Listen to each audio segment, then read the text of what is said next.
Hello, reporter room investigators. Come on in, come on in. Hi, Cheryl and Charlene and DM and Brother Mike. We have a lot of stuff to get into. You wake up every day angry.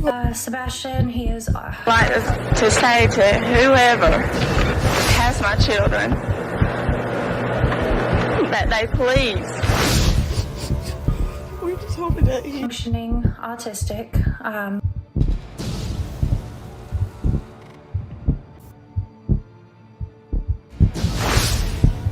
happy and alive. Wherever you are, just know that we are not going to stop.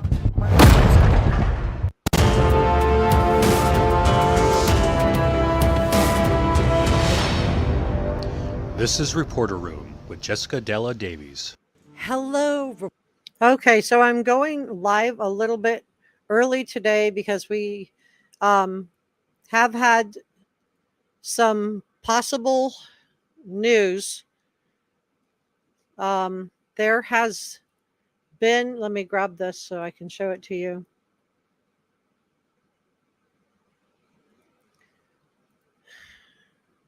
This is from WBBJ 7 Eyewitness News. You guys know I love to use local sources, but there has been someone was found located at a cemetery. We're going to look at where in just a second. So the details are limited at this time, but sources say that a body was found in Henderson County. A WWJ 7 Eyewitness News tipster shared this Friday morning, and it was located at Spring Hill Cemetery in Sardis. And I'm going to show you why this is important. So they said that they spoke with the Henderson County Sheriff, Brian Duke, who confirmed that the individual had passed and was found in this location. And at this time, no other further information has been confirmed. We're working together to gather more details and expect to have an update later today. So we'll be continuing to update that, but let me just show you where this is and why I think it's significant. I'm sorry I'm not on camera. I just wanted to get going with this and did not want to dilly-dally around. Okay, so let me grab. I'm going to continue to follow this, but let me just show you why I think this is significant. Okay, so you can see on the map here where this is located. So, this could be something, it could be nothing, but come on in. I didn't even get a chance to share this on my socials. If anybody wants to put it out there, you can, but you can see where Nashville is, specifically Stafford Court up here. And you can see this is only about 2 hours and 22 minutes down to the Spring Hill Cemetery. Just let me scroll out for a second. So you can see that it's, really not that far from where Sebastian was last seen to where this is. So I do think that this is definitely worth looking into. Let me grab this one for you.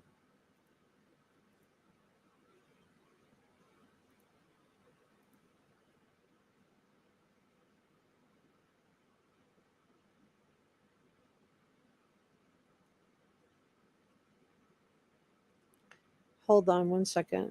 There we go. Okay, so this is what it looks like. Let me just do it like this. So this is what the Spring Hill Cemetery looks like. You can see it's kind of secluded. Let me just back out a little bit. It's not, and I'm going to do like a 360 panorama. You can see it's kind of out in the middle of nowhere.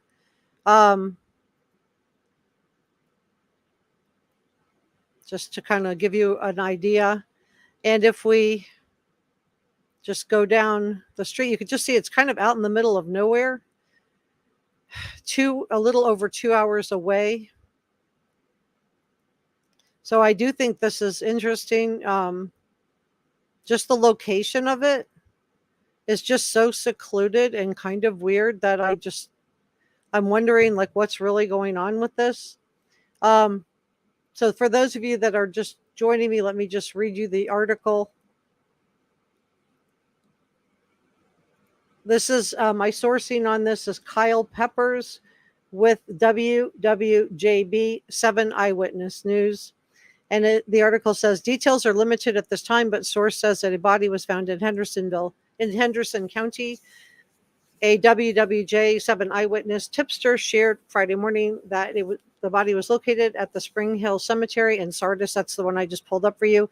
We spoke to the Henderson County Sheriff Brian Duke, who confirmed it, that somebody was found in this location. And so I do think that this is, you could just see how secluded and out in the middle of nowhere this really is. Let me just back out a little bit. I don't want to make you dizzy, but it really is like out in the middle of nowhere. I'm going to go a little bit down the other street now. Let me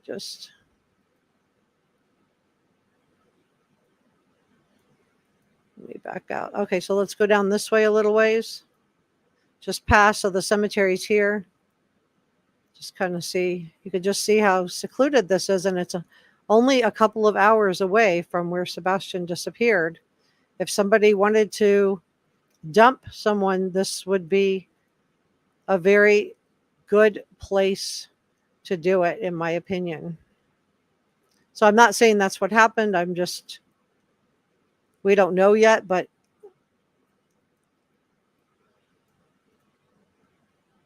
let me just pull back in. You can just see it's just like this cemetery is just out in the middle of nowhere.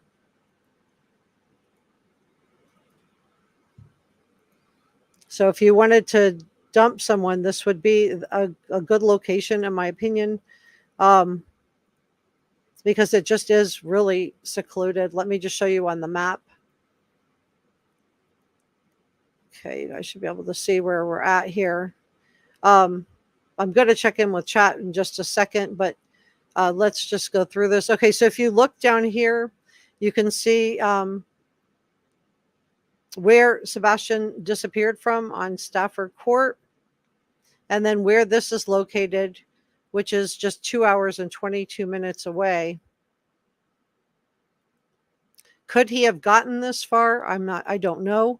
Maybe if he got picked up by somebody, but it is interesting where the location is in Hendersonville versus where Memphis is, which is, it does seem like it's right on the route to Memphis, which is interesting.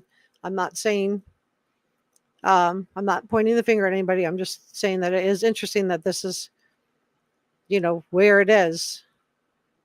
I don't know, you guys. But it does seem like it's at the halfway point between Hendersonville and Memphis. Maybe a little over halfway.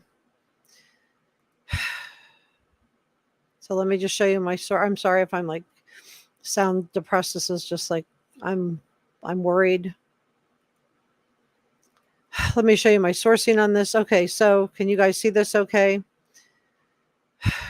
Sorry. Okay, so it says the details are limited at this time. If you're just joining me, but sources say that a body has been found in Henderson County. A WWJ7 Eyewitness News tipster shared Friday morning that it was located at Seven Hill Cemetery in Sardis, which is what I'm showing you. They spoke to the Hendersonville County Sheriff Brian Duke, who confirmed that someone had been found in this location. I'm watching my words here, but at this time they don't have any new information. I will be continuing to check for any new information, but the reason that I do think it's significant is just because of where it's been found. Just kind of at that halfway point between Stafford Court and Memphis. Maybe a little past halfway, just 2 hours and 22 minutes away. And it's a really secluded spot. If you wanted to hide somebody,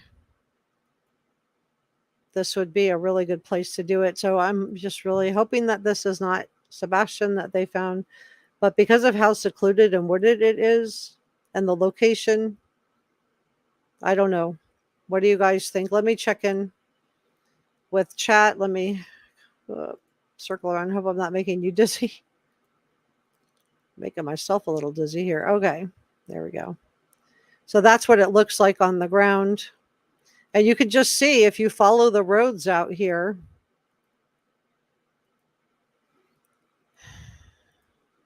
It really is in the middle of nowhere. So if you wanted to get rid of somebody, I mean, there's no houses, nothing. This would be a really good spot. It's really, really secluded.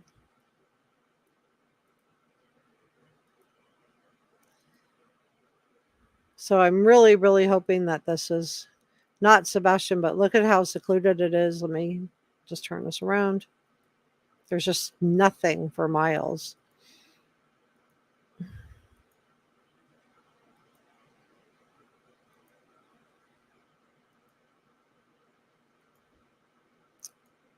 But if you wanted to have, a place that would, normally have something like that, and that maybe the dogs would, be confused because, other people are buried there, this would be such, a good spot to hide somebody, in my opinion.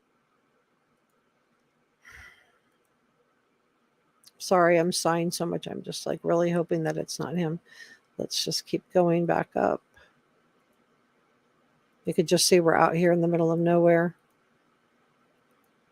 I'm just heading back to the cemetery now. But if you just look around, there's like nothing. Just nothing for miles. So if you wanted to hide somebody, now somebody else could have hid somebody up here. It doesn't mean that it's Sebastian. But if somebody else did want to hide somebody, this would be the place. I'm going to take you down the other road now, the other direction. So there's the cemetery. You just see there's absolutely nothing. No houses. Nothing. We're going to go down the other road and just see what's down there.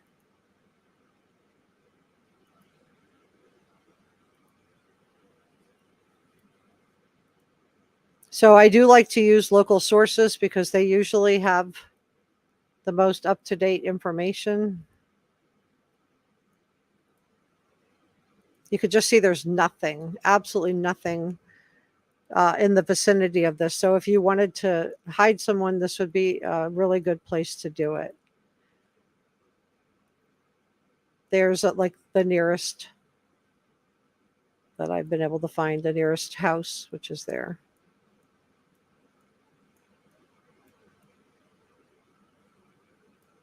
I'm going to go back.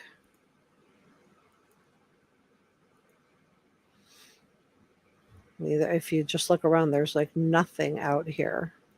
So you would probably have to have looked on a map ahead of time or afterward and like selected this, maybe come and scoped out the spot. But this would be a really good dumping ground because of the distance that it is.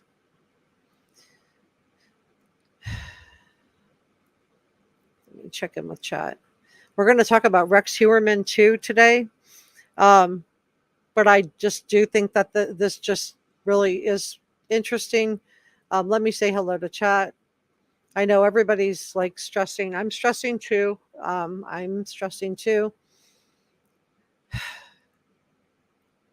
I'm just going to do a quick search before I check in with chat and just see.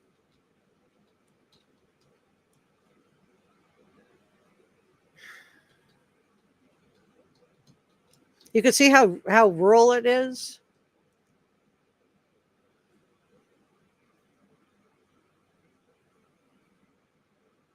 I don't see anything else on it.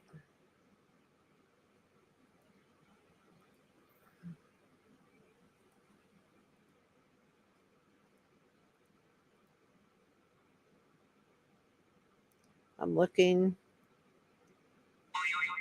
Oh, that's just my alarm. I was going to go live at 5 today, but with this, I just thought, oh my gosh, let me.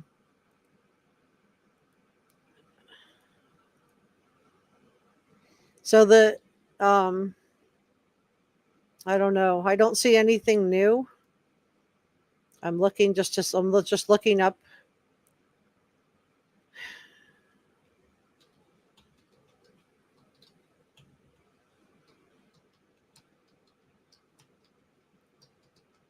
So this is in Hendersonville area.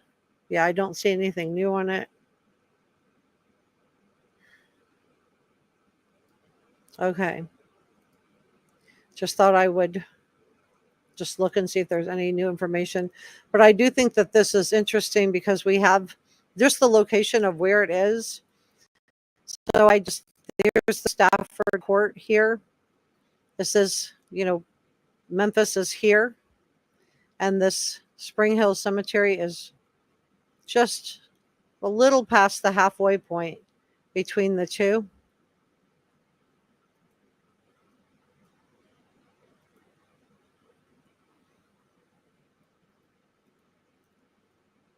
And you could just see how rural it is. So you would have to have known about this location or scoped out a location if you were looking for cemeteries and you were trying to find some place that was desolate and deserted and maybe not, frequented, and that a dog wouldn't, pick up on something. This would be a really good location to do something like that. Just because of how rural it is. I'm just going to see if we can get in tighter here. You could just see there's really nothing as far as what's around it. So this is the road I just took you down, and we went down this road as well. So it lets you right out at 421.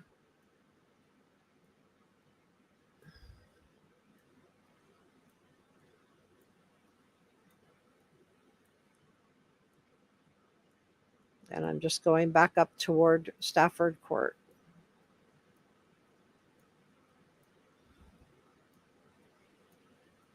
I mean, it's a pretty straight shot, with the exception of here.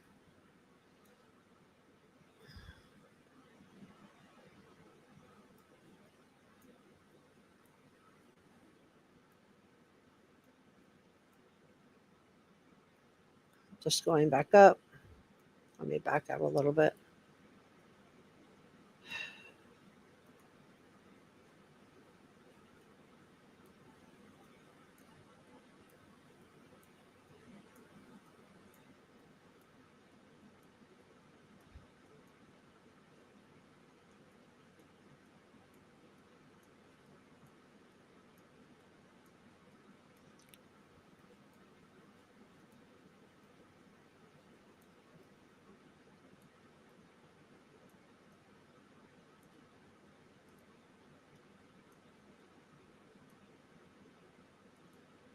I'm just going back. Okay, so, and there we are in Stafford Court.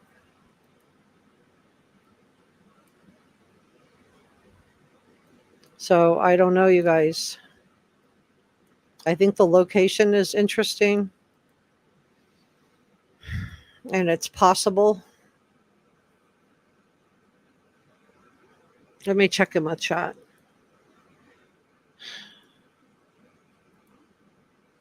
And this is how desolate it is. Okay.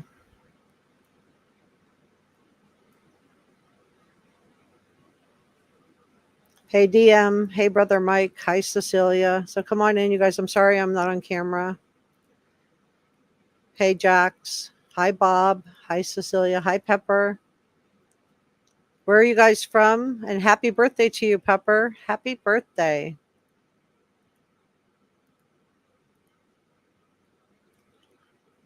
Hi, Sharon. This is one of our head mods. This is NJazz. Thank you to all our mods, our channel members, and our subscribers. We're going to talk about Rex and his daughter's possible involvement as well, you guys. Please give this a thumbs up and help me out with the algorithm. I am doing a G-rated show here. Roxy says, I hope answers come soon for Sebastian. I hope he's okay. I'm still alive. I'm looking. Yeah, I do too. Yeah, please hit the thumbs up button. Just let the algorithm know we're doing a good show. Yeah, it's concerning. How many? I don't know. At any given time, you know what this is? Let me look up what the stats are on that.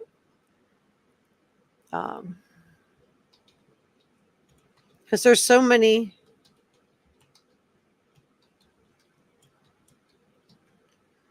At any given time, now this is according to Newsweek. The statistics are that at any given time, the scientists believe it could be thousands. Over 2,000 SKs are currently at large in the United States. This is Newsweek. Now they're quoting stats from the New Yorker. And why do they do it? Enjoyment, financial gain, anger, multiple gang activity. So it says that they're 10 times more likely to be male than female. The average IQ is only 94.5. The average IQ among Americans is 98, so lower than average intelligence. And I think I've talked to you about the trope, the stereotype of they're all people who commit these kind of crimes are like Lex. What is it? It's a Silence of the Lambs film where they are all, high average, highly intelligent. So he came to this number after analyzing data. According to the FBI, 1,400 cases remain unsolved but are leaked to other cases through DNA. So I think that's interesting. So yeah, great question. So let's talk about Rex Heuermann, and then we're going to get into Sebastian Rogers also. But there's been allegations that his daughter was involved. I don't know if she was or wasn't. I think we need to just, consider the fact that she was young. But experts are blasting the claims that Rex Heuermann's daughter was in any way involved in the Gilgo Beach crimes. I'm watching my words. Calling the idea beyond preposterous. Attorney John Ray held a press conference on Thursday presenting what he called I'm watching my words, and demonic artwork created and viewed by Victoria Heuermann. Now, I just want to say that, I don't know if the art was created by her. It could have been her father using her account also. I just want to put that out there. But he drew eerie parallels between her art and some of the crimes committed by her father. But experts are pushing back against these sensationalized claims that allege that her artwork connects her in any way to what Rex did. In 20 years involvement in the field of SM murder research, I've never seen anything like this. This is from Enzo Yasik, who runs the Atypical Homicide Research Group. He talked to Newsweek. He said nothing shown translates into the propensity to commit this type of crime. You can see one of her artwork is here. So I don't know. And that's, I guess, her. Rex Heuermann showed no emotion last week as he was indicted for 2 more crimes. He's 60 years old. He was first arrested in July of 2023. And he's already been accused of doing away with 4 women who were found in burlap sacks. So he was already facing 4. Now he's facing 6. But this is what Eric Hickey said. He said that the fact that she had paintings does not mean she was involved. It's highly unlikely.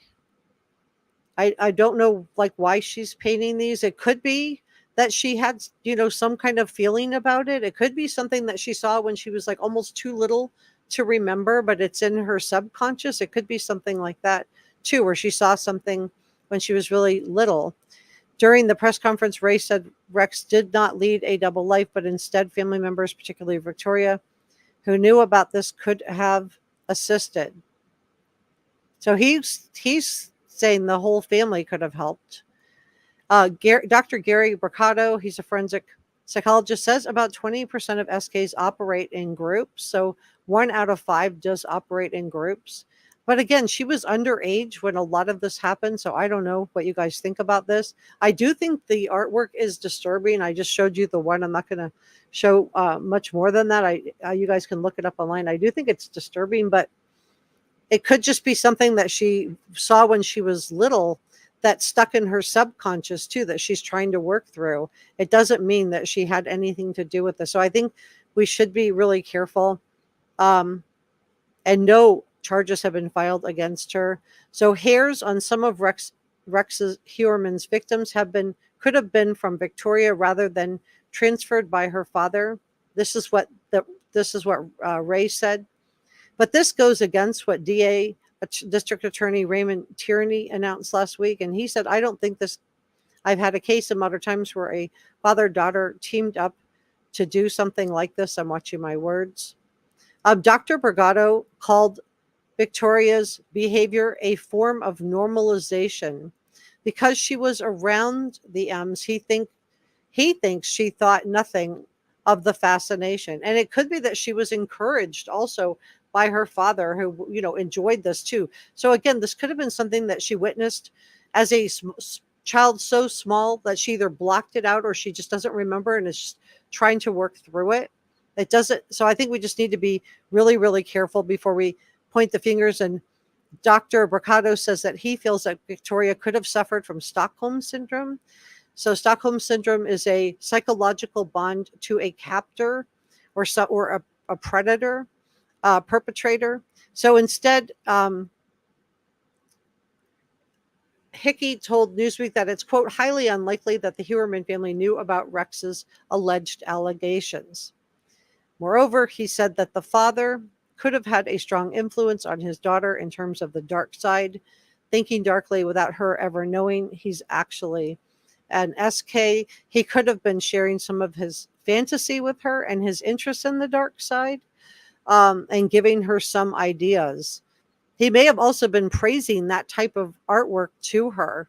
You could just see somebody, who's, really, really evil, and maybe encouraging this because he would have enjoyed it. He would have liked it. Victoria Heuermann would not have known about the events that are actually happening. But again, her father would be expressing himself through her and enjoying that kind of control. And he said, I think in the end, we'll find out he was simply manipulating his daughter. So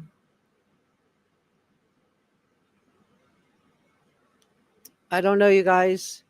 I just think we just need to be careful before we're like accusing somebody of something like this. But it is disturbing. It is disturbing. So let me. I wake up every day angry. Sebastian, he is Okay, let me say hello to chat. Let's see. Yeah, please give this a thumbs up. Thank you so much, Angels. Yeah, I haven't shared it. I didn't share it at all. When I saw this, let the article pop up. I was like, oh man. And then I just jumped on to see where it was. Like, is this possible? And then, yeah, I hope so too. We're going to talk a little bit about Seth and the neighbor. We're going to talk about Sebastian Rogers and the neighbor that came out. Yeah, I'm nervous about it too. That's why I thought I would come on with you guys. So you're not here alone. Okay, so let's talk about the neighbor. And I'm going to talk a little bit about Tony Mathis. And then we're going to, I'll see if there's any updates. Say to whoever has my children that they please. We're just hoping that he... functioning autistic.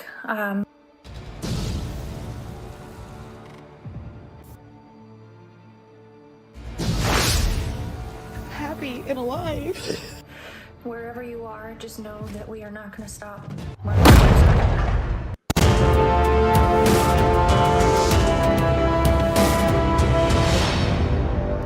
This is Reporter Room with Jessica Della Davies. Hello, Reporter Room investigators. Welcome. I'm so glad to see you today. My name is Jessica Della Davies. I'm an investigative journalist. My job is to investigate crimes, crime scenes, and potential suspects, and share with you how to do the same thing.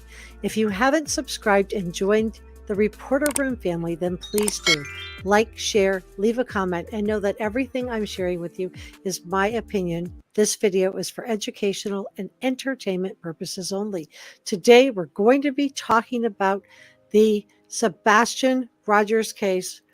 This case is getting absolutely bonkers. Let's get started. Tony Mathis has been a controversial part of the Sebastian Rogers case, and also now the Caleb Harris case. There are rumors going around that he was let go by the Caleb Harris family after Tony Mathis reappropriated, would be the nicest way I could put it. Basically, there was a TikTok account set up for missing Caleb Harris. I don't know if this was Caleb's account or if Tony Mathis set it up, but he took down everything related to Caleb Harris. He took down Caleb Harris's name and replaced it with his own. Now, I think he did this because on the Sebastian Rogers account that he had on TikTok, he was caught, and let me just say the nicest way to put this, being inappropriate. So he showed himself and kind of pointed it at one of the other content creators and I just want to say I did review the original footage, and I think it was Crazy Crime Critters. I think I have that name. Has the original footage if you want to look at it yourself. And she's literally typing while this pops up, and this is being streamed live. So this did happen. So I want to talk about a little bit about the psychology of somebody who would do something like this and why. Let's continue on together, shall we? On TikTok. So if I were her, I would have been extremely upset about this. Why do people do this? In most cases, it's often about power. My source on this is the USA Today. Stephen Goubard, a Massachusetts-based consulting and clinical psychologist of more than 40 years. So these are not like a typical flasher type. These are usually people in high profile positions, and they are doing this. They're acting on impulses, not compulsions. So these impulses are narcissistic, ego related. This is according to USA Today, and or feeding off a sense of omnipotence. So they're acting out of fantasy that is based on a need for both attention and control. And I think with everything that we've learned about Tony, and I shared with you a couple of weeks ago that Tony Mathis had tried to insert himself into the Idaho 4 case, I think that with everything that we are learning about him, it does seem like he's been trying to enter the true crime community for a couple of years now. So what was going on TikTok that day? Well, when these guys feel like they are in a power or position of influence over other people, then in their mind, a fantasy can take form, and this can happen. This is according to Goubard on USA Today. Quote, the inhibitions that we usually have around behavior start to get broken down. Usually their attitude toward women is really negative. Studies have compared these types of behaviors to people who often misread cues from women or misinterpret nervousness as interest or being coy. But I think it's more about power and domination, in my opinion. We then heard that Tony Mathis was let go from the Caleb Harris case. Now, he's denying this. He's also denying that he was inappropriate on this TikTok video. I'm not going to play it, but I have seen the original footage, and it certainly was not altered, in my opinion. So Tony Mathis says, just to ease everyone's mind, let this information come from me. Randy, that's Caleb Harris's dad, did not fire me. Before you believe a YouTuber that doesn't know Randy or myself, Please do your own homework on the background of the people you are choosing to believe. Notice the people reporting this stuff are not reputable content creators that Randy has ever been on a platform with. Most of these folks will never get an interview with an innocent family member.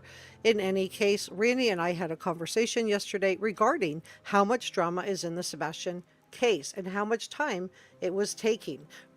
So I do believe they had a conversation, you guys, but I also feel like there's something to this. I just don't think this is a nothing burger. I think that he was doing this, and I think he was he had it pointed at another young woman on the screen. So I think that that is definitely worth noting. And if I were her and I had been on the receiving end of that, I would be really, really concerned. So it's a disorder, and it's just an urge or fantasy to expose yourself to non-consenting people, particularly strangers. And it's kind of a way to show dominance. It's less common in women than men, but women can do it also. And to get a diagnosis in the DSM-5, it has to happen over a period of at least 6 months. The person has reoccurrent fantasies, behaviors, or urges that involve exposing themselves to unsuspecting people. The person has acted on these with a non-consenting person. And I'm going to say that the people that were on that live stream with him, particularly the young woman that was in the box, where he was kind of aiming at, I don't think she obviously was not consenting. So if I were advising her, I would say maybe don't get on a live stream with him again.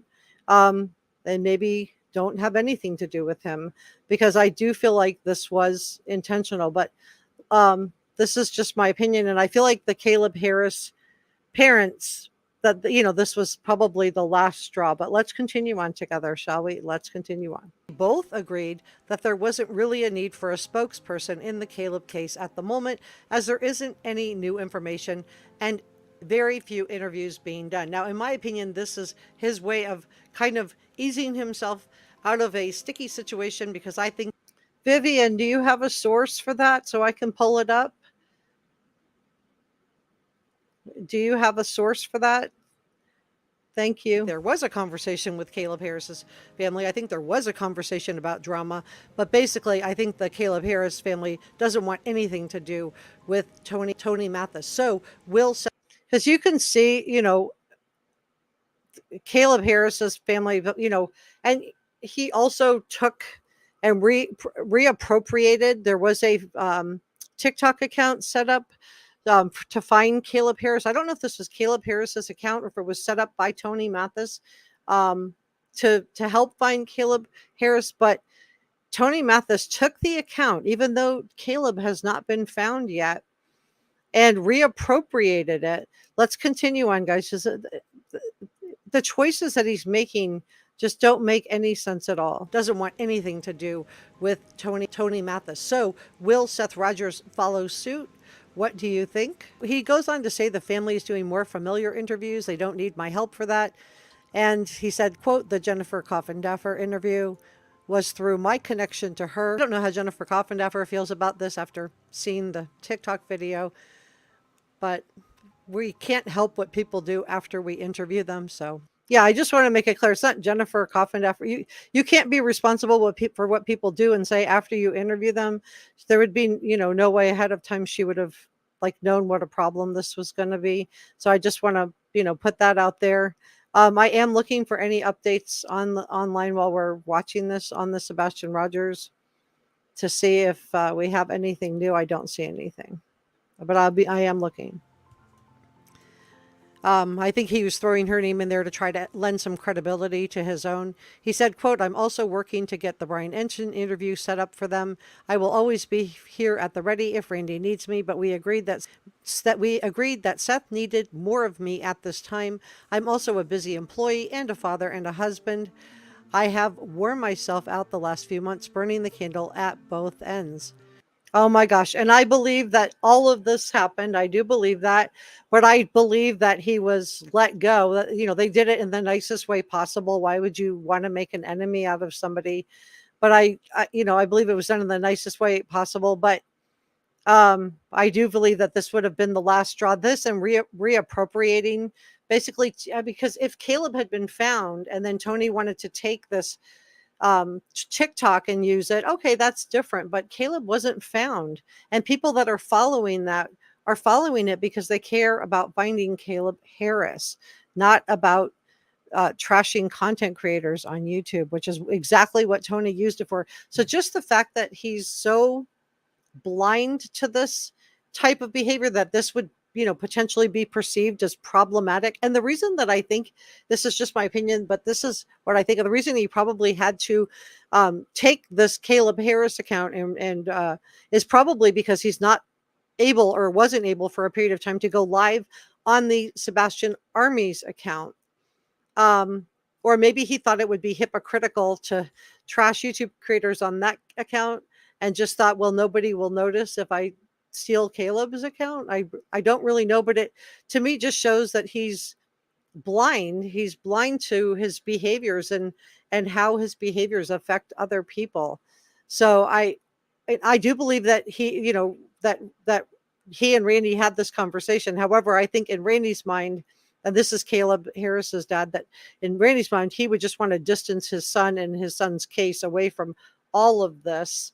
And I feel like Seth Rogers deserves so much better, you guys. I feel like he was vulnerable, and that made him easy prey, easy pickings for somebody like Tony. We've heard from Josh on the lab, who described Tony as a good talker. But just wait, because he's going to start invoking God, which any good statement analyst will tell you is a big red flag. It's a need to convince. Regarding the TikTok, it was my account under my name that was created to use another platform for awareness. Randy didn't want any part of it. The fact that he wouldn't even say Caleb's name here bothers me. I believe it, he had control of the account, but it was set up to find Caleb Harris. Best case scenario is he had control of the account. He started the account and it was under his control the whole time. Worst case scenario is this was Caleb's personal account and he got control of it for Caleb's family and used it and basically stole it. But either way, whether he just reappropriated an account that was set up to find missing Caleb Harris, and mind you, this was not to do any good in the world. This was just simply to trash another content creator or using it to get on TikTok. So I believe that he created it, and I believe he obviously had control of it, but I'm not convinced that Randy would have wanted his son's information taken down off of this platform that was created in his name to replace it with Tony Mathis so that he could just trash JLR.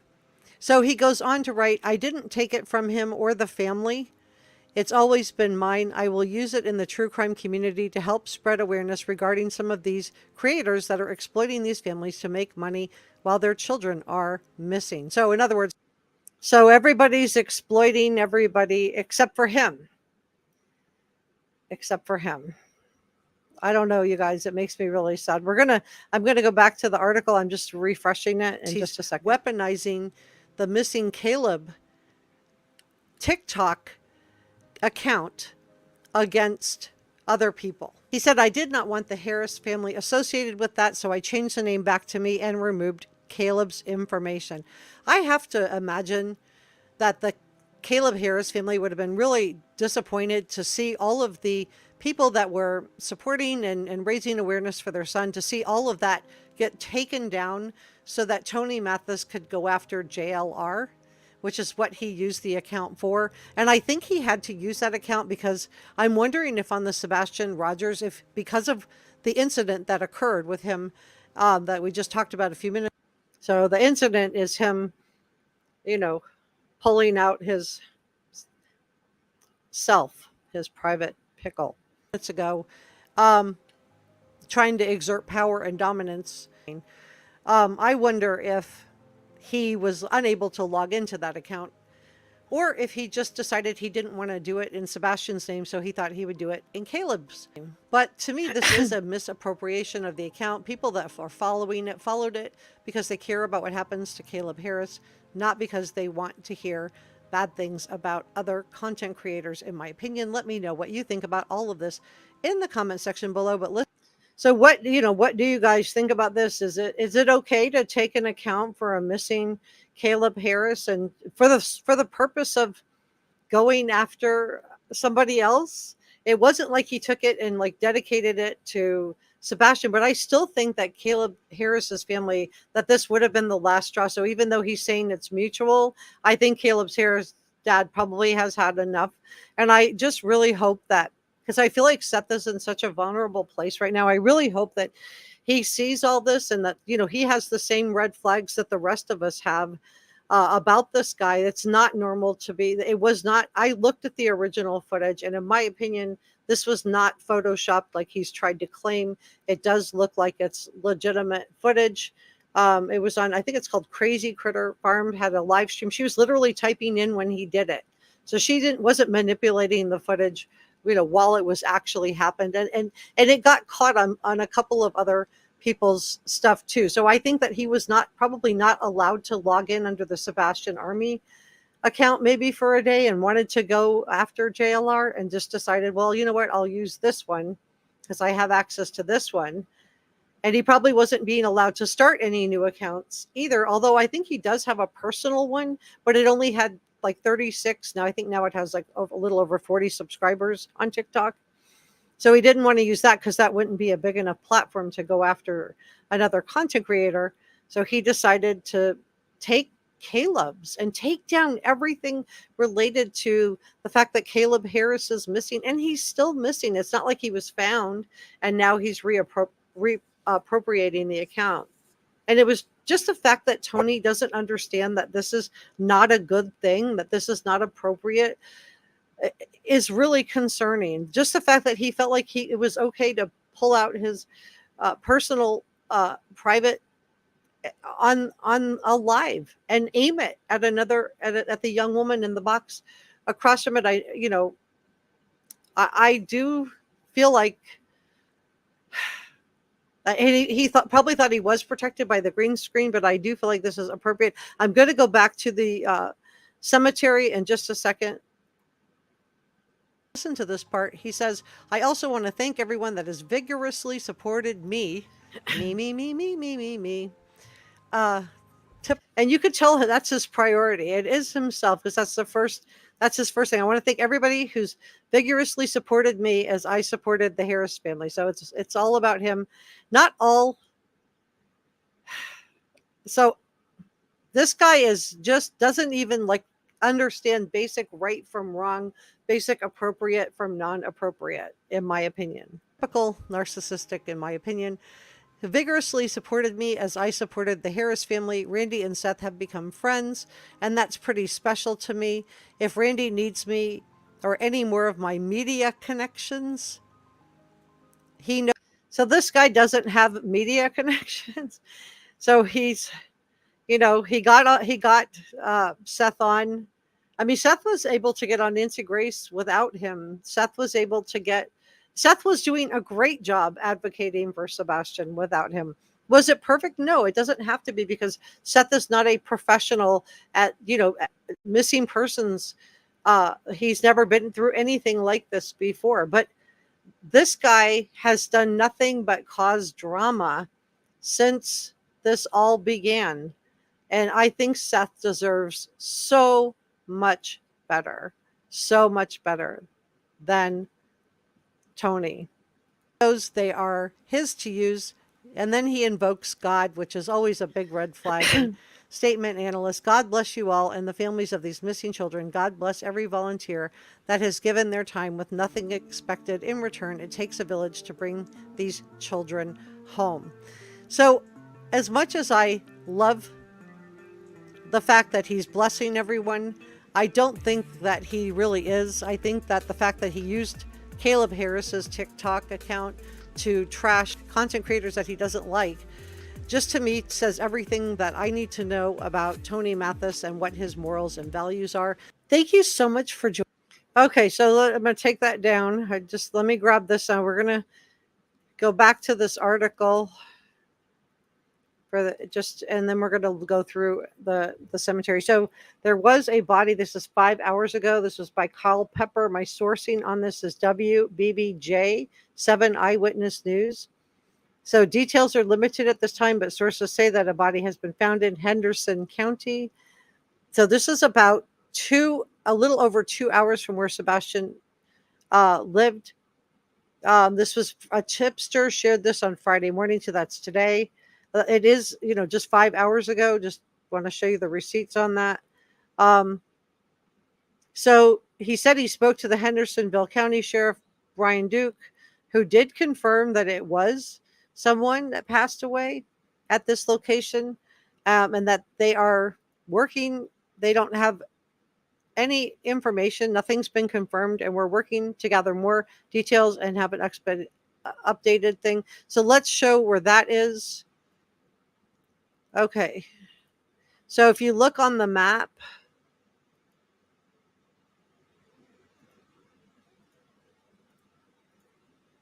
you can see that it's really not that far. It's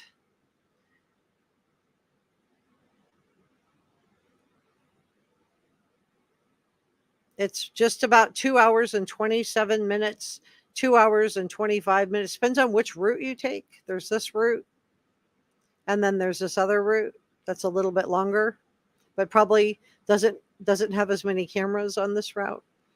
But let's go in. So you can see how desolate it is. There just really isn't a lot of housing in this area. I showed you the one house.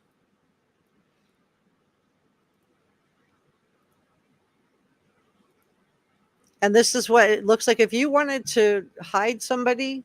So maybe this isn't Sebastian. Maybe this is somebody else. That's what I'm hoping.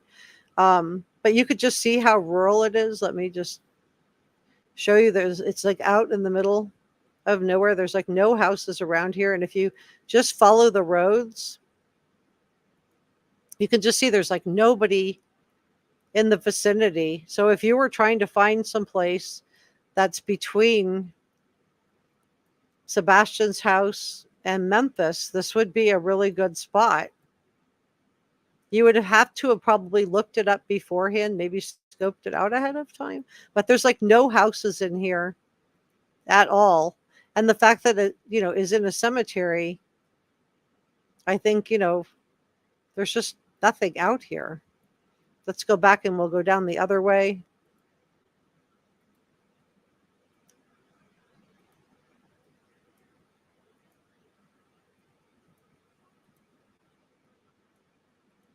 And we're going back toward the cemetery now. But you could just see, I just want to look around and just show you. It's, very deserted. So there's the cemetery there, and we're going to go down in the opposite direction just to look and see. I've only seen one property with a house on it in the area.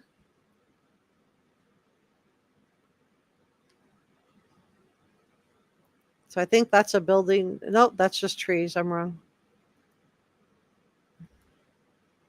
So you would probably have needed to have looked this place up ahead of time. Now this hopefully is not related to Sebastian. Just going to go over this bridge. I just want to show you there's just like nothing out here. But in my opinion, this would be like just the perfect place. There's just nobody.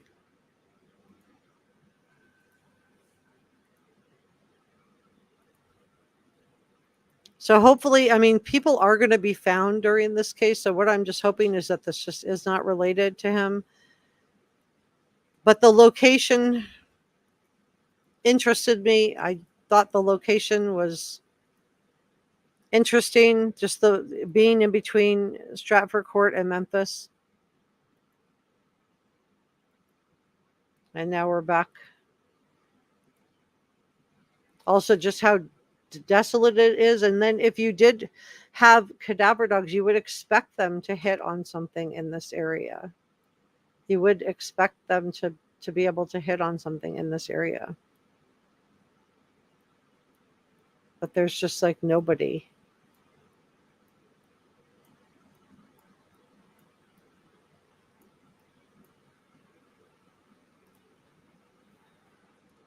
So I'm just waiting for an update. I'm going to refresh and just see if they have updated anything.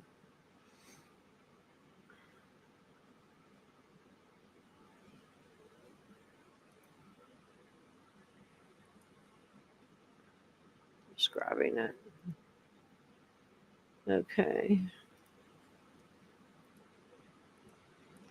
I just refreshed it and now I'm just re-grabbing it.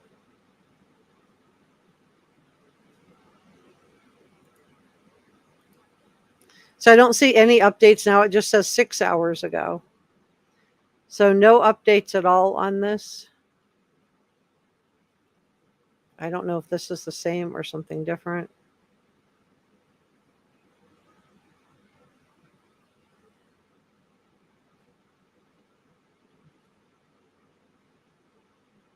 No, looks the same. Okay, so this is all we have on this so far. I don't know. So just the location just kind of is, I think it's interesting, concerning, just with where, if you just look at where this is, we've got Stafford Court here, this desolate, deserted cemetery here, and then Memphis is down here, right over here.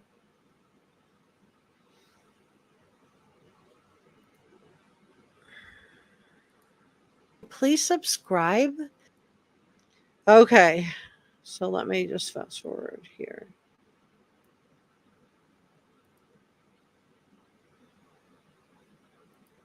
Come to the... Okay, I do want to put Sebastian's name on there. Let me check in with chat and then we're going to get back into this. Sharon said, it's always the eyes, they are the soul.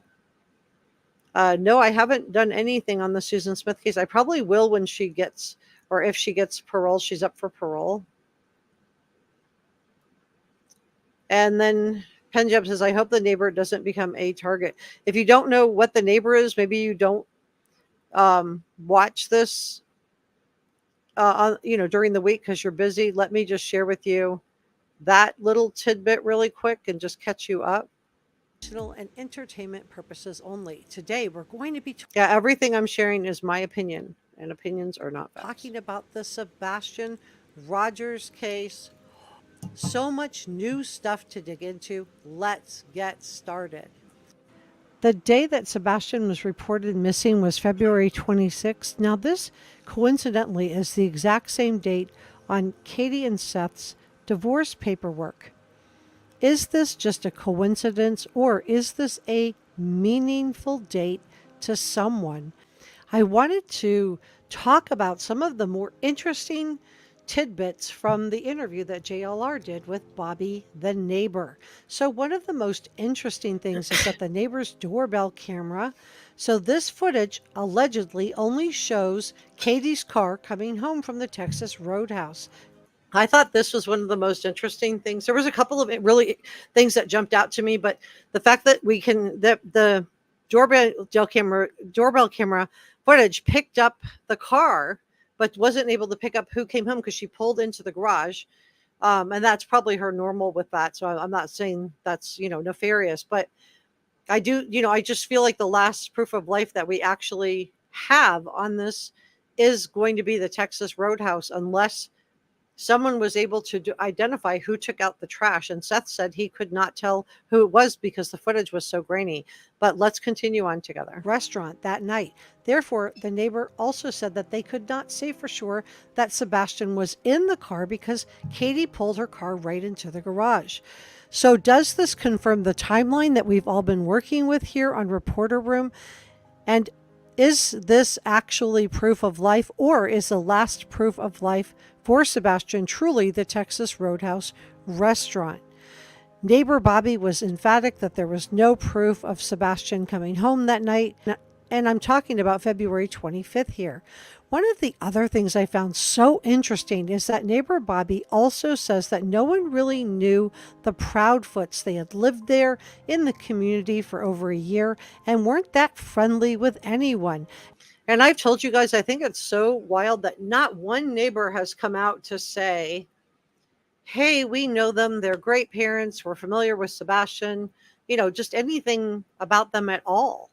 We haven't heard anything except for this neighbor who had a very negative run-in with them. But let's continue on together, shall we? Are you watching closely? And I've told you I thought this was really wild that nobody had come out to talk about the Proudfoots or what good parents they were or how wonderful Sebastian was. Not a single word from any of the neighbors. So now we've learned that the Proudfoots did not even attend the prayer vigil that was held by the neighborhood. And by Proudfoots, I just want to clarify, I'm talking about Chris and Katie. There were members of the Chris Proudfoot's family that did go. But I guess the only people that attended the neighborhood prayer vigil were family members of Chris Proudfoot.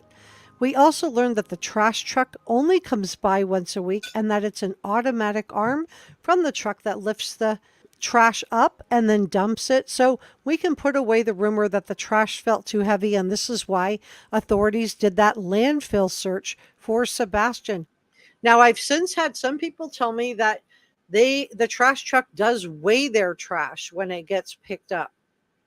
So did this trash truck have the ability to weigh the trash in that area? Let me look it up because let me just look up trash, see if we can find anything. Truck weighs trash automatically. Tennessee. And just see. Let me find all. Okay. I see it. That these are the front loaders. Let me just pull this. Okay, so what it says is, and my source on this is the city of Elizabethtown in Tennessee, so a different city. And it just gives the schedule. But it doesn't tell me if they weigh it or not. So I don't know if in America, if they do weigh it or not. It doesn't, I'm not really able to definitively say that. If you know that and you live in that area, let me know. But let's continue on together. So that begs this question. Why did authorities search that landfill for Sebastian? Because remember, the rumor that we were told was that they searched that area for Sebastian because one of the garbage people allegedly said that the trash weighed more, but then we heard it was automatically picked up. But maybe they do have weights in their trash truck. And I'm sure authorities thought, well, did he get hit by the trash truck or something like that? Was it an accident? Somebody put him in there. And so maybe they did look, and maybe they do have auto weights in there. But let's continue on. Now, neighbor Bobby also said there was an identified car sitting on the side street near the entrance of the neighborhood around 3:30 a.m. in the wee hours of the morning of February 26th. So I think this is probably one of the things that jumps out at me the most, is that there was a car sitting. Now, this could just be that it was a neighbor's car sitting or something that's not nefarious, and I would, think that law enforcement would have run this down. But I do think that it's really interesting that there is a car that was sitting near the house around during the time frame that, Sebastian supposedly disappeared. So was he lured out of the house? And if so, how and by who? She says that a video camera also picked up 2 separate flashlights, but it was pitch black and they say they saw 2 different flashlights. So did someone come to the house to lure Sebastian out, Or was this just somebody out walking their dog? What do you think? Neighbor Bobby also said she did not personally see Sebastian ever walking around the neighborhood. She said that the neighbors did see Sebastian outside playing with the puppies. She said they never saw him out playing with other kids in the neighborhood or even out riding his bike. So this tells me a couple of things. One, it tells me that Sebastian was not an outdoor kind of young, kid. He wasn't an outdoor kid. So would he have been outdoors at that point? I don't think so. I think that, would he have gone out of the house with bare feet? We've heard from Seth that he was afraid of fire ants. We've heard from Katie that he's allergic to grass. So he really wasn't an outdoorsy person. The fact that there was like no basketball hoop set up, no trampoline in the yard, no bikes, and the fact that none of the neighbors saw him outside, I think is very, very strange. Sebastian outside playing with the puppies. She said they never saw him out playing with other kids in the neighborhood or even out riding his bike.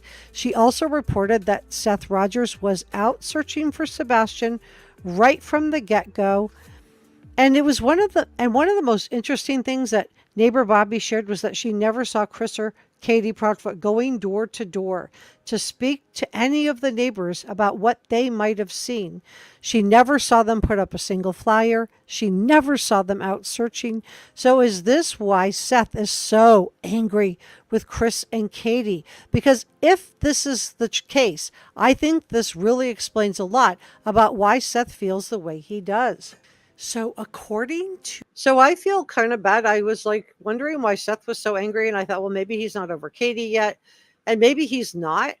But I also wonder if Seth is so angry because he has a right to feel angry that he's, seen these CPS reports, that he has seen them. And now we heard from this neighbor, not single teacher, but teachers, plural, and not single CPS, but multiple. Thank you also, Njaz. I really appreciate this. This is really kind of you. Thank you so much. I do put a lot of time into editing my videos, you guys. All right, so if we're looking at Chris Proudfoot's arms, these are the photos that I enhanced. I was trying to show you guys on the last live stream. Let me back up and just show you really quick. But I enhanced these myself because I did see them on the internet, but I just thought you guys would want to see them with your own eyes. And you can see, I don't think they look like bite marks. To me, they almost look like scratch marks, like somebody dug into the arms. Now, they could be scratch marks from the dogs, but they almost look like sideways nail marks. So I don't know. What do you guys think they are? And Katie, because if this is the case, I think this really explains a lot about why Seth feels the way he does. So according to neighbor Bobby, the only thing that Chris and Katie, so there they are. You can see the marks, and to me it does look like they look like little half moon fingernail marks more than teeth marks. I know people thought they were bite marks, but to me it looks like half moon fingernail marks, like somebody dug into his arms. Now, maybe this could have happened at work. It could be the dogs, although it looks kind of wide to be those little tiny dogs that I've seen in the pictures, but it could be somebody else's dog also. But you guys can decide for yourself what you see. He did, besides contact law enforcement, was put up a single post on Katie's Facebook page. Now, they've come out and they've said they've contributed to a billboard. So I think that's a good thing. We don't know how much or to who, but I think it's a good thing. Neighbor Bobby also shared that she never saw any of the Bowersox looking around the neighborhood for Sebastian either. Now, this does not mean they didn't search. It just means that she did not see them. Neighbor Bobby also describes a disturbing encounter with Chris Proudfoot. She describes... So this is yet another disturbing encounter with Chris Proudfoot. We heard him on the audio tape that the lab played. We heard him on Web Sleuths Live, how he came on with her. And now we're hearing yet another account of Chris Proudfoot being angry and belligerent. And we've heard Peter Hyatt, who's a statement analyst who does this for a living, talk about Chris Proudfoot in terms of being bellicose, that he likes to argue and he enjoys it. So now we're hearing from another adult who was, driving around her own neighborhood. She has a right to drive, walk, bike, whatever she wants to do. This is her neighborhood. She lives there. So for him to come barreling out of the house is odd. But let's listen to what neighbor Bobby said. Driving around her own neighborhood with her son and her son's girlfriend in the car. And Chris Proudfoot came out of the house, and it sounds like he was really ugly with her. She describes him coming at her in a very intimidating and strong voice. She was also concerned because he knew the last name of her son's girlfriend. The girlfriend was trying to calm Chris Proudfoot down, and she mentioned that she had gone to school with Sebastian.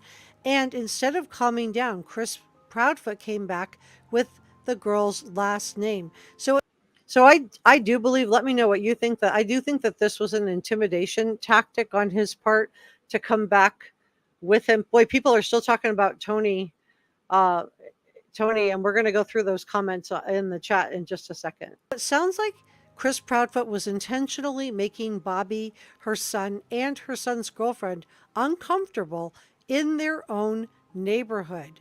She also described Chris Proudfoot's body language and demeanor as wanting her to get off his street. So mind you, this is a neighbor who lives in the neighborhood. She should be allowed to walk around her own neighborhood. So does someone not want people out searching for Sebastian? Are you? That's the biggest question that I have, besides where is Sebastian, is just, why are people taking down flyers? Who's doing this? Why is he barreling out of the house with her just driving around her own neighborhood? And why, when she told him who she was, did he just not let it go and go back and be like, oh, I'm sorry, I thought maybe you could have been somebody that took Sebastian, something like that. So I don't know. And even when the daughter explains I'm sorry, not the daughter, but her son's girlfriend explains that she went to school with Sebastian, and I feel like by saying her last name and not relenting, I feel like that was just another intimidation tactic. Maybe I'm wrong, but it seems like that's how Bobby felt too. And so let me know what you think about this in the comment section below. You're watching closely. Neighbor Bobby goes on to say that none of the neighbors picked up Sebastian leaving the house on the night of February 26th into the wee hours on the night of February 25th into the wee hours of February 26th on any of their doorbell cams. So where is Sebastian, and who took him there? She also reports hearing the Proudfoots fighting on multiple occasions. Now, she heard this secondhand through another neighbor. So this is like a game of telephone, in my opinion. So I'm just sharing it with that caveat. This did come through another neighbor. So I'm telling you what she said, and she's telling us what another neighbor said. So I just want to put it out there with that caveat. But one of the most concerning things that neighbor Bobby shares with us is that she said teachers, plural teachers, had to report things to CPS, and that there were multiple CPS visits to the Proudfoot house. So what was really going on with Sebastian? And is this why Seth, who has seen the CPS reports, feels so angry with Katie? So I do think that this explains how angry, because we were all looking last week going like, why is he so angry? He just, like, is he not over Katie? That was kind of the, but then in hearing after neighbor Bobby came out, I was like, oh my gosh, this is why he's so angry. He can't tell us what's in the CPS reports, but we know he's seen them, right? And if you saw something that, about the fighting, and that there was multiple visits by CPS. Now, maybe this was in relation to the same thing, but she said teachers, plural, not teacher. So maybe he really feels angry and upset because he's seen something in those reports that, he can't tell us about. Maybe it's not that he's not over Katie. Maybe it's none of those things. Maybe it's he's upset because he has a right to be upset because he's seen something in those reports that's really upsetting him. So I don't know. Let me know what you think about this in the comment section below. Do you think that Seth is upset and because of these teachers, not teacher, reporting to CPS? And is this why he's feeling so angry? And maybe it doesn't have anything to do with him not being able to get over Katie. Maybe he was over Katie and doing just fine, but maybe he's really upset because he's seen something that makes him feel really concerned about what happened to Sebastian.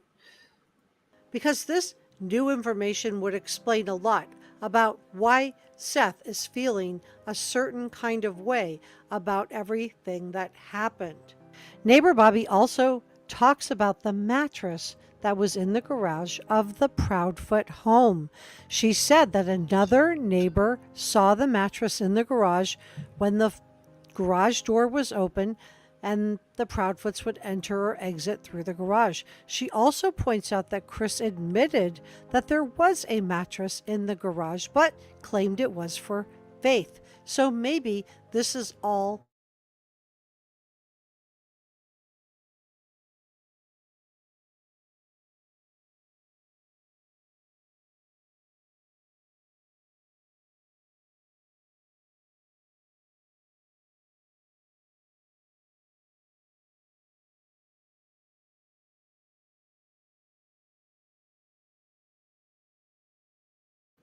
I think I've lost my stream. There we go. I'm back. Okay.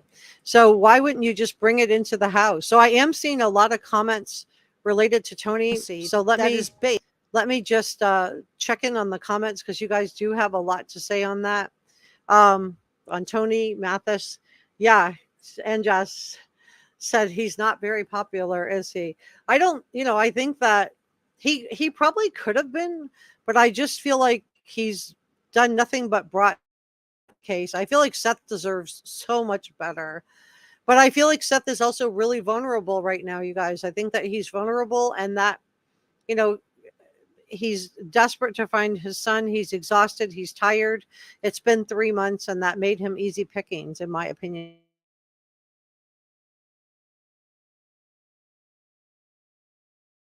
Disappearance. Hey, Mike. DM says, spot on, Jessica. If Tony cares about Sebastian and Seth, he'll recuse himself. He hasn't kept his word, and he's out of control, in my opinion. Hi, Kia Gypsy Moon, Gypsy Karma Moon. I as standing, and you could see his watch in his room. So you're talking about you could see that it was his watch in his wrist. Yeah, I think I looked at the video. I agree with you, Kia. That it was him, and I saw the live stream of where he actually did it. That's what I went back to that it was doctored, and I'm like, I don't think crazy critter lady was doctoring it during the live stream. I just don't think that she would do that, but B, she's live and she's typing in a comment while this happens, so she definitely wasn't doctoring it live while it was happening. While she's typing in a comment at the same time. So I think it was real, and I think that's why he had to take the Caleb Harris account to launch his attack on another content creator. He had to use that account because maybe he couldn't get onto the Sebastian Army, because if they saw that and reviewed that would be sending off huge red flags to TikTok. And I'm just wondering if the young woman who was sitting in the box where he was aiming her head or her picture, if she would have flagged this also. Because if I were her, I would not want to get on another live stream with him. So yeah, thanks for that. Veronica says Randy probably just said, you're fine, Tony, we won't say anything about what you did, just go. Yeah, I think so too. I think he just at this point just wants to cut ties, and this was the nicest way that he could cut ties with Tony Mathis. What I really hope is that Seth is able to cut ties with him too, and just get to have a spokesperson, because he probably is mentally and physically exhausted. I think it's fine, but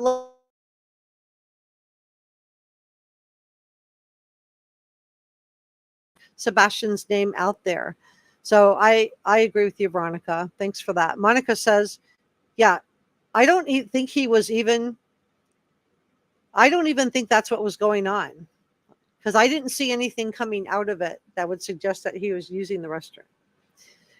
I don't think that's what it was. I think he had it out, and I think that, and I shared with you why I thought he had it out. Sharon says, why did he take his phone with him to the restroom? I call foul. Yeah. Why wouldn't you? He said it was sitting on a table the whole time. That's what he told us, right? In his statement, that it was sitting on a table the whole time and that it was doctored. Well, I went back and reviewed it. It's not doctored, and it's not. And so it wasn't sitting on a table the whole time. So if that's all that happened, why not? You know what? I went to the restroom. I shouldn't have done that. Why not just say that? Yeah, it is gross. It's gross. It's a way to do power and dominance. Hi, Lori. Taking Caleb's account tells me all I need to know about Tony. Yeah, I think that I agree with you, Sharon. And I think that him taking the account just shows how, what's the nicest way I can put this? Just shows to me how his inability to have any empathy at all for what the family members might have felt about that. He was much more interested in his revenge that he was going to get on JLR, and that took priority over Caleb. And just the fact that he didn't have any feelings of remorse or didn't have any empathy for Caleb is really concerning. Now, this guy has been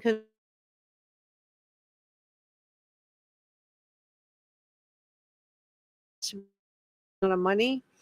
So I feel like, this guy probably doesn't have a lot of sympathy for victims. There's no empathy there. Just the fact that he was able to do it not twice, but 3 convictions on that tells me that there's not a lot of empathy for other people. Because imagine if you had somebody get money from you by either forging your name on a check or by writing you bad checks, and then, so I don't know what he did exactly. He's never come out and clarified it, but I would love to know. But 3 times he got 3 felony convictions. You don't think it's Sebastian? Thanks, Mike. I hope it isn't. I'm waiting for an update from them. Veronica said, I'm not sure if Jennifer saw the video. She asked me yesterday if I did. I said, no. What was the name of the group? I'm not sure what video you're talking about. I'm lost. Sorry. Hi, NJaz. So this is our head mod, NJaz, if you don't know. Thank you to our mods, to our channel members, to our subscribers. Oh, let me do this really quick. We're not ending. We're still going to go back through this, but I just do want to do super sticker thanks.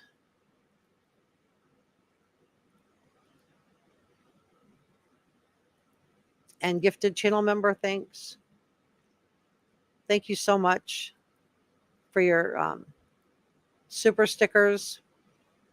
I really appreciate that.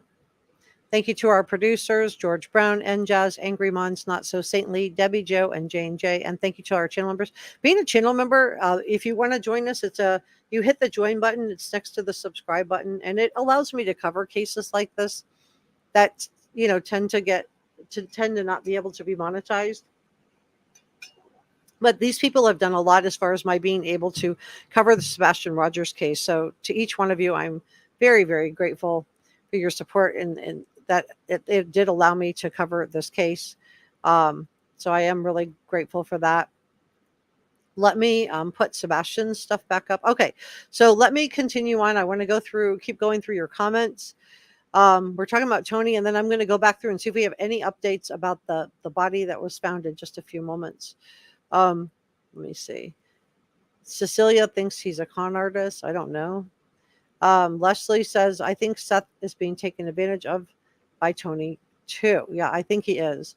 Seth is a grown man. If he keeps Tony after this, shame on them both. I don't know. I feel like with Seth, he's in a very vulnerable position.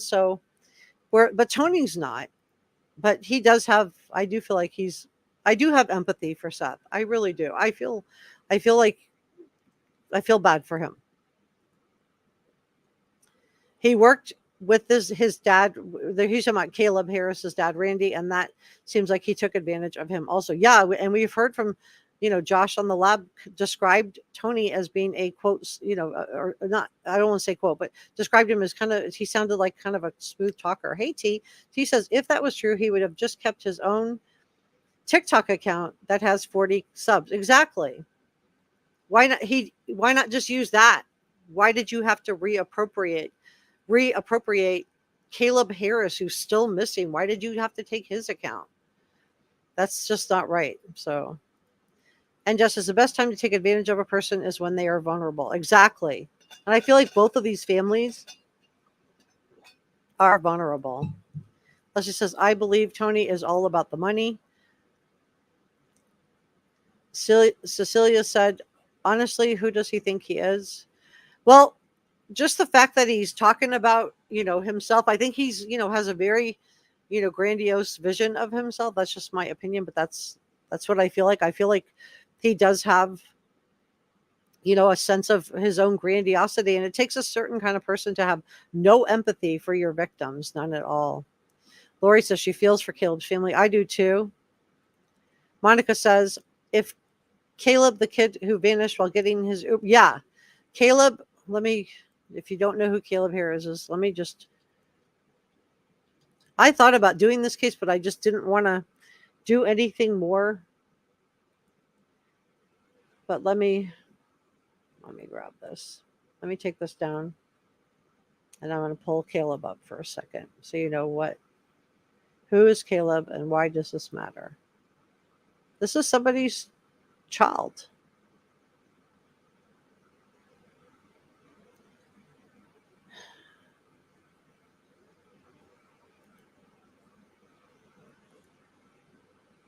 Oh, okay. I was like, why can't I get a thing? It's because that page no longer exists. Hold on. All right, so that the most recent article is down. So let me just grab this one instead. Okay, so this is Caleb. Let me just tell you a little bit about him. I probably should do. Yeah, please give this a thumbs up. Help me out with the algorithm. So let me see if I'm going to be allowed to share this article. Yeah. No, you have to be subscribed. That's too bad. I really like local sources. Let me just try one more time. So one completely shut me out. The other one only lets local sources. Third time's the charm. Here we go. Sorry about that, you guys. Okay. So this is Caleb Harris. It's saying here that the phone was found, but it hasn't. So he's 21 years old. He was last seen on March 4th near his apartment in the 1900 block of Enos Jocelyn Road in Corpus Christi. Since his disappearance, officials have spread his search to Corpus Christi and San Antonio and New Braunfels in various government agencies to assist. So let me just tell you. This is from his dad, Randy Harris. He says, Caleb is still missing today, and today starts our 4th month without him. There are some new IT type directions the authorities were pursuing last week, and this week we are hopeful for a new direction with that. And he does have a dedicated tip line. It's CCPD. Tip line is 361 826-2950. That's 361-826-2950. So he is 5'11". He weighs 180 pounds, and he has brown hair and brown eyes. So let me come back so you can see. And he just looks like such a nice young man. So that's Caleb. Okay, so let's go back to this. A need. Okay. So let me go back to your comments here. I just wanted to show you who we're talking about here. So, because maybe some of you guys don't know, he thinks that a lot of people will unsubscribe from him on TikTok. I don't know if they will or not. I don't know. I don't know. DM thinks it was an unethical move. Yeah, I'm curious if you guys think that this was ethical or unethical. If you think it was ethical, put a 1 in the chat. If you think it was unethical, that he reappropriated missing Caleb Harris's account, took his account just so he could attack another content creator. If you think that was inappropriate, put a 2 in the chat. Let's do an informal poll. Elizabeth said, Tony is always giving me a bad vibe. Now I know why. So put a 1 in the chat if you think it was good, that it was okay. If you don't have a problem with it, put a 2 in the chat if you think it shows a lack of integrity or a lack of ethics. A DM says, I agree, Jessica. Seth is vulnerable and Tony is an opportunist. Leslie does not think it was okay for him to take over that account. Veronica says Tony may have gotten paid for that account. Also, if there were enough people watching and engaging. Oh, wow, that's interesting. Sharon says Tony will never take down any creators. He has no idea who these creators are, and they've been around a long time. They've exposed him, and rightfully so. Yeah, first we got the blackmail threats that he had stuff on everybody. Somebody asked me, oh, are you worried? I'm like, no, I don't have anything. I don't have a criminal record. Poor Caleb, yeah. Mike says, I really think Sebastian stowed away on a neighbor's early morning commute. Oh, man, I hope you're right, because that would mean he was okay. That would be a good scenario, and Jess. Veronica says, absolutely not. He should go away and never come back around missing children, missing people.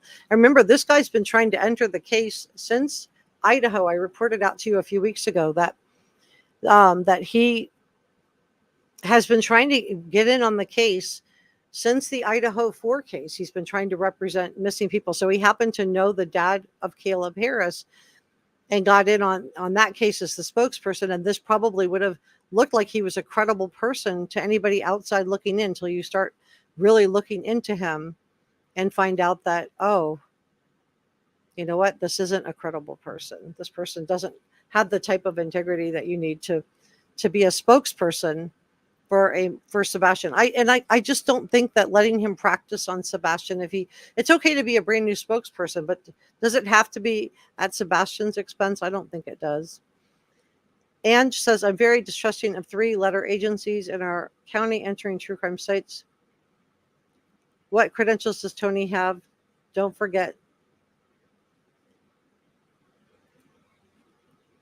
I don't think anybody was jailed without charges. I think they did have charges, but I don't really want to talk about that because it doesn't have anything to do with this case. That's just like a political hot potato that I don't want to get into. Brother Reich does not support Tony. So let's see what we have. Cecilia says, he said something about if you say or talk about 12 thing, he will sue you. Oh my gosh. Now he's saying he will send you a cease and desist. Does he know how many people are on the internet? Hey, autism GMA ×3. I'm praying that Seth will be able to re-enter now. He's very impressionable, and this has been a terrible experience for somebody who was never interested in his well-being. I think so too. I just feel like I do have a lot of empathy for Seth. I feel like he's being used. DM says, Tony is a lowlife, in my opinion. I wish he would recuse himself from Sebastian's case. He's not stomping out the fire. He's putting gas on it. I think that's a good way to say it. Not stomping it out, but actually pouring gasoline on the fire. All right, so we're doing a poll. If you think, hey, this is our other head mod. This is 6 Cents Amelia. Hey, Amelia, good to see you. All right, so let's see. We're doing the poll. I'm seeing a lot of results. Let me go back through and show. Unfortunately, finding evidence by water is always bad news. Yeah, I'm going to refresh that article, and we're going to go back through it and see if there's any updates. Elmer said, if Tony is an honorable, decent man, he would walk away. Yeah. And I just feel like Seth is vulnerable because he has left probably his support system, his, normal coworkers and people that he saw on a daily basis that would have supported him aren't there. And, this guy saw an opportunity and jumped on it. So I'm seeing a lot of 2s.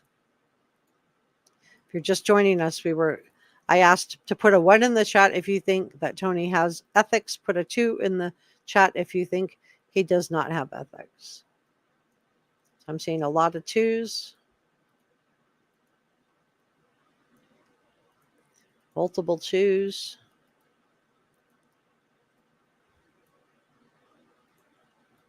I see a lot of 2s. Mike says Tony reminds him of Homer Simpson. I don't know. Monica says, note to self, wear shoes so I don't vanish. Yeah. So I see a lot of 2s. I didn't see any 1s. Don 1 says that guy had no business, has no business or no experience doing what he's doing, he is bad news. Thank you so much, Amelia. Please give this a thumbs up. I see multiple choose. Mike said he's voting a second time. All right, well, just vote once so I can kind of get the get the idea just of what you guys are feeling on this. And Jess says, yes, on vulnerable people, it's horrible. Mike says he insulted Homer Simpson. And Sharon said, Seth is a grown man. He needs to step up for his son. Kia Gypsy says, Pascal didn't want credit on this one. I don't know if I know people have attributed it to him. I see twos, but I don't know if he really did have anything to do with it. But like I said, from the outside looking in, if you just were, looking at the outside and you didn't do a background on this guy or anything, or everything that we know now that's happened since then, you would have thought it was okay, but it wasn't okay, right? Hey, Mama Bear, that scent he pulled in the bathroom, yeah, that was weird, right? I thought that was weird, concerning. I would not want to be on a live with him. Let me put it that way. She said, so let's review. Sebastian's missing from a crane operator's house, and then a crane salesman comes in to create chaos. I don't, a lot of people have said that. I don't know if that has anything if I haven't found any connections between the two. Tony wants a name for himself. All right, so I think we're all agreed on how we feel. I don't see anybody here jumping up to say there's integrity. Hey, Allie. Allie says, I knew right off in my gut he was coming in to try to be someone from this case. Just my opinion. Well, thank you so much for sharing this. Wildflower thinks that Seth is autistic. I don't know. Please consider liking and subscribing. Subscribing's free and helps me out. Kia Gypsy says, Tony is getting a lot of airtime, but it's negative. He wanted to control how it's spun. Elmer says, Tony has proven himself to be a vile degenerate. What he does is unacceptable, in my opinion. And Mike says, I think the neighbor has connections. All right, so let's go back through. I want to take this down, and I want to I want to refresh this article. So let me grab it.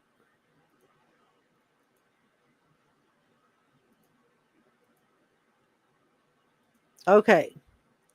So I have not seen any updates on this. I was waiting to see like who it was or something like this. So no updates at all. We haven't gotten anything. It may be that they are, trying to identify whoever it is and just don't know yet who it is.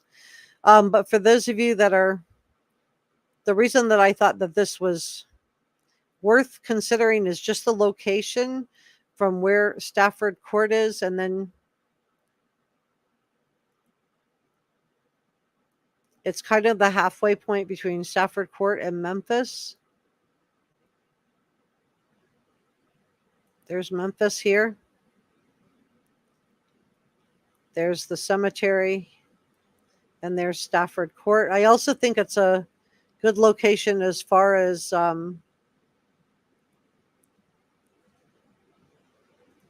seclusion, right? If you were looking for a secluded spot, this would be a good location, in my opinion. You can just see, I'm just going to turn us around here. There's just nothing around this location. So if you wanted to hide somebody away, this would be a good spot. And if you just go down the road a little bit, there's just nothing around this area. I'm going to go to that clearing in just a second, a little bit ahead, but there's just nothing around this area. So I'm wondering how they even, if it was just like a neighbor out walking the dog or something like that, how they even found this. Or maybe somebody visiting a loved one. It is the weekend. It looks like a very small cemetery, but there's just nothing. I've only seen one house in the area. This does look like farm fields that were cleared. So they're and there's probably somewhere around here there's a farm. Let's go back. And we'll go the other way. Sorry I'm not on camera today, guys. I was preparing to go live, and then I saw this article pop up into my feed. I'm like, oh no. So there's the cemetery there. So let's go the other way, down the street the other way. I don't even, there's like nothing out here. It's really secluded.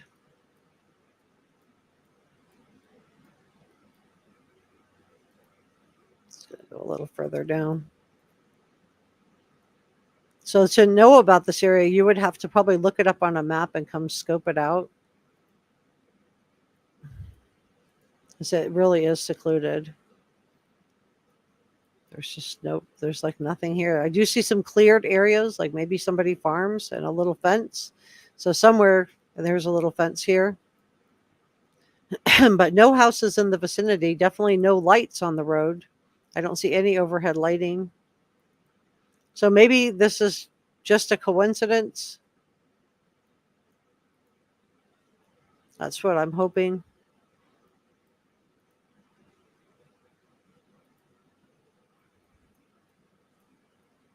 And then there's just nothing around this.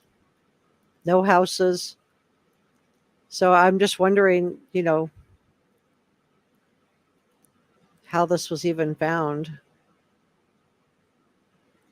I don't know. What? How? All right, let me see where we are at. Christine says, I knew on the first video this was a car. How could they try to cover it up?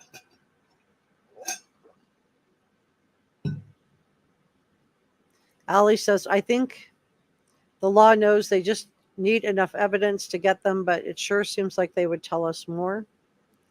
Thank you to our head mods, Njaz and Sixth Sense Amelia. Thank you so much. The Jersey lady said, Karen, from what I've researched, that is so. They're already aware of it. They already are aware of it, Dawn.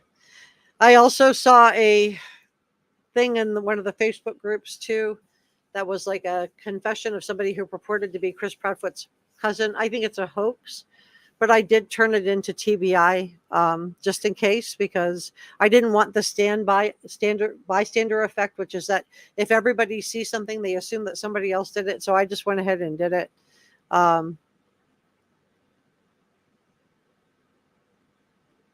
So do we have, I see somebody telling me that this is not Sebastian. Do you have a source on this?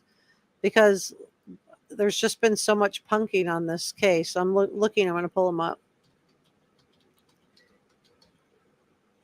If you have a source on this, I would love to. The one that I have a top story on, the page no longer exists. That was on Sebastian.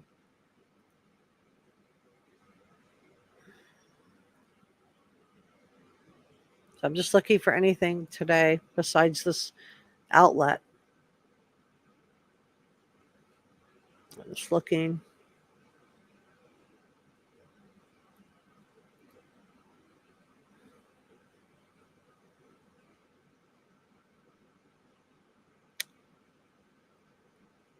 No, I just don't see anything from law enforcement, you guys. So I don't know.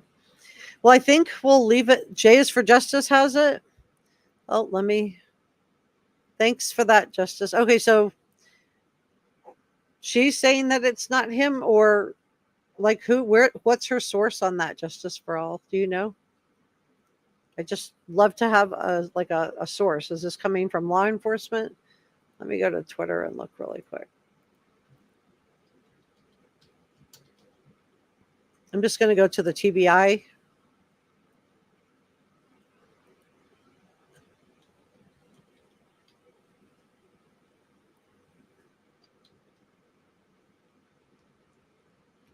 Put the ad in there.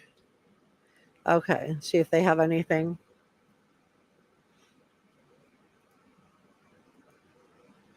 Let me take this down for a second. So what was really Okay. So I'm on Twitter right now. I'm just looking for anything credible that tells us anything. Let me grab this. Okay, so I'm on the TBI site. Let's see. I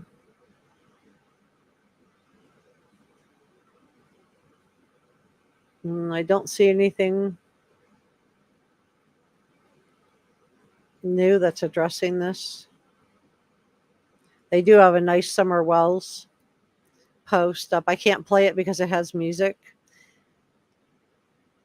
that I don't have a copyright for. So I can't play it, but so I don't see anything there. And for those of you that don't know, this is my Twitter account, and I was verified since June of 2021. And why is that significant?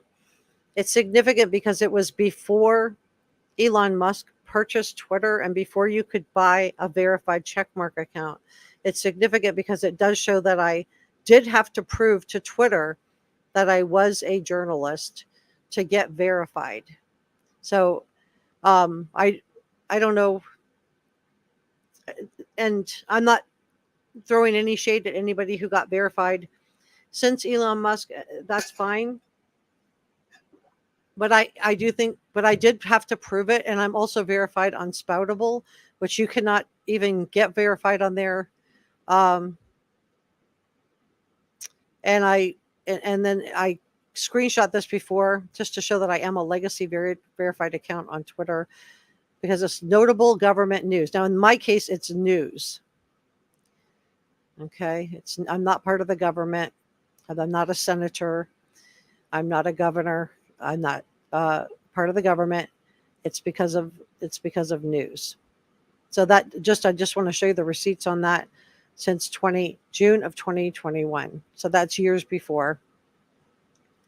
All right. So let me see if I can pull up anything from I'm going to go to Facebook. I'm going to try the Sumner County Sheriff and just see if there's any updates on there.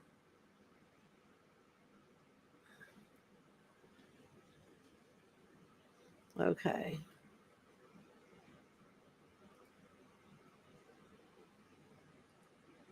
Okay. You guys see that? So I'm just looking to see if they've updated on anything, and I don't see anything. The last update was 3 days ago. So I think that's probably a good sign, I hope. I think that if there was something, we would have gotten an update from local, but I just wanted you guys to know that I was checking on your behalf. I do. Thank you, Mike. I appreciate the vote of confidence. Thank you, Christine. So yeah, I just wanted to just show you that we are checking everything. So I do trust local sources. You guys know I love local sources. So I do feel like, there was somebody found. I just don't know who it was. And I was hoping we would find out during this live stream. But what I will do is if anything comes up, I will definitely bring it to you. Again, I just want to thank you guys so much for joining me today. If you have not subscribed to Reporter Room, it's free and it helps me out a lot.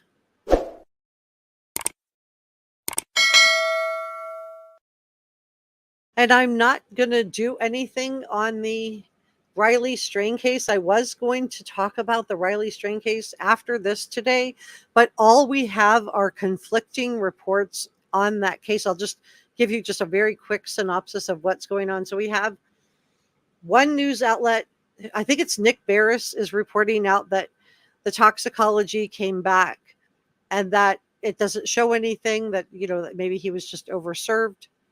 But then we have the private investigator that was hired by Riley Strain's family, which is Steve Fisher, and he's saying that they don't have the toxicology results yet. And that's the last information that was put out a couple days ago. I was hoping by today we would have some new information on that, but we don't yet. So if anything comes to light I'm not expecting anything to happen over the weekend, but if anything comes to light on it, beginning of next week, I will go live in the Riley strain. So I left the live stream up for me to be able to click in case I need to go live, really quickly.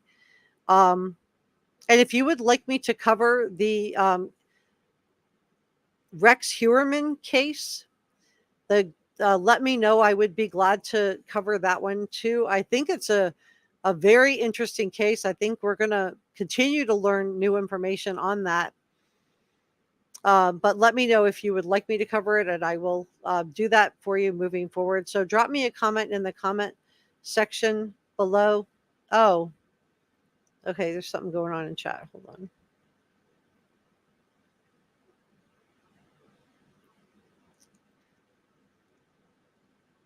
Thanks, Justice. I'll look. I'm not finding anything from law enforcement, so I'm not really sure. It could just be somebody said that somebody said.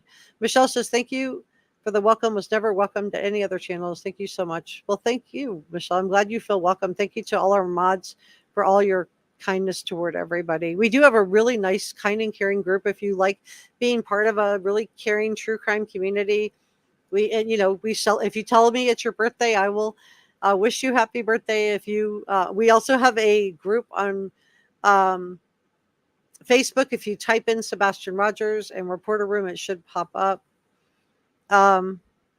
Amelia says, apologies to the analyst. I mistouched my screen. I'm very sorry. Can you repost it? So if you're the analyst and you see this, so accidents do happen.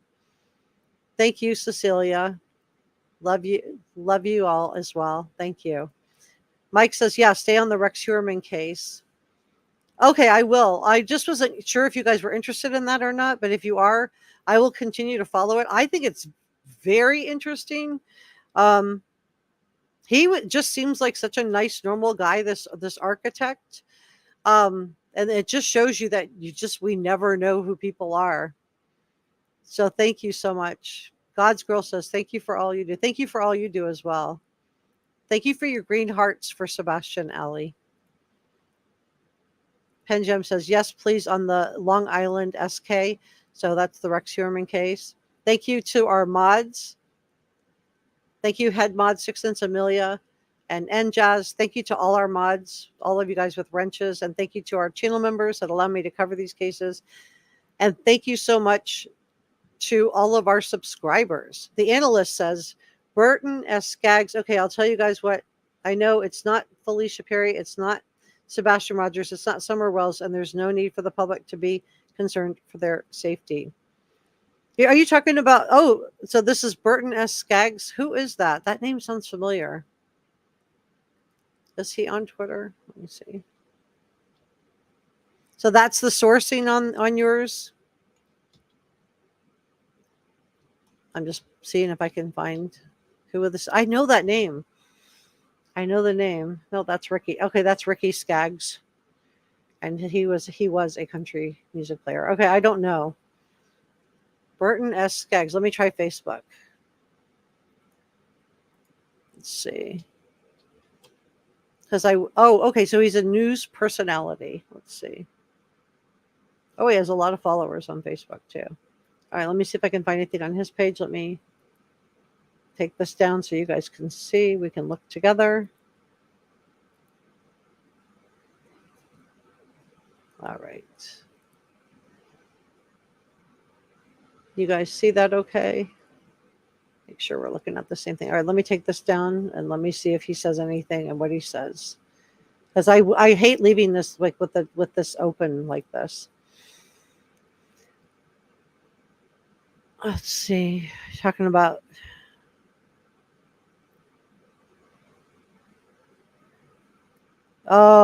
we have an update on Maya Rudd. You guys. She was found hidden inside her family's house. Okay, so here we go. He says, in regards to the body found in Sardis, officials tell me there is no threat to the public. Okay, but that doesn't say any. That just says it doesn't. Okay, here we go. Here's another one. In regards to the body found, officials tell me there's no threat to the public, just in body located. Details are limited, but the Henderson County Sheriff Brian Duke tells me that a body was located. Okay, but no threat to the public doesn't tell us It's not somebody. Let me see if he says anything else in the comments.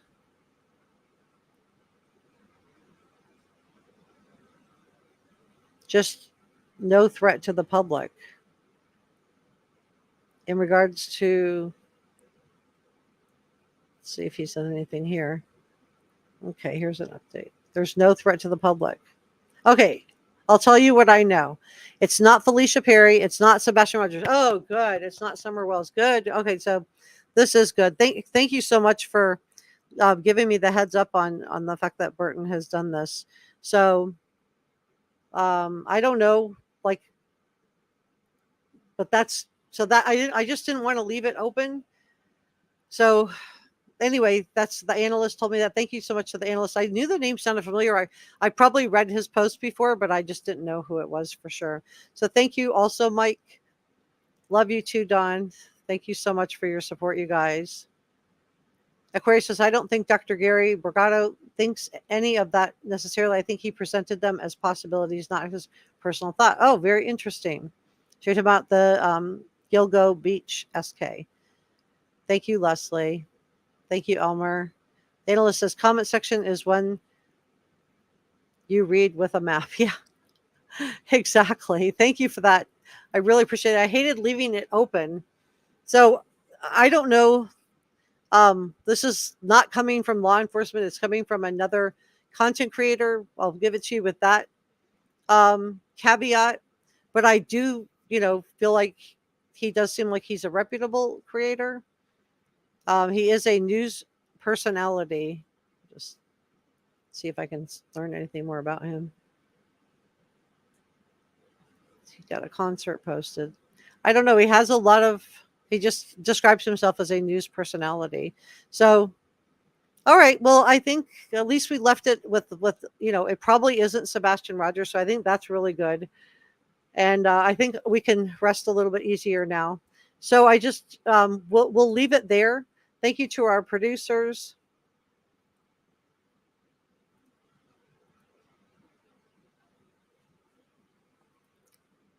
Thank you to our channel members.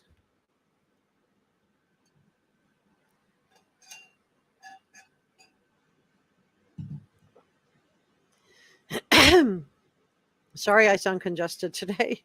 I know I sound congested.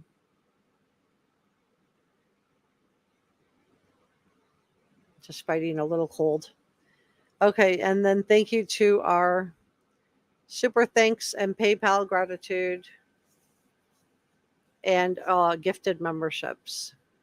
So thank you for all of that, you guys. And I don't want to get off.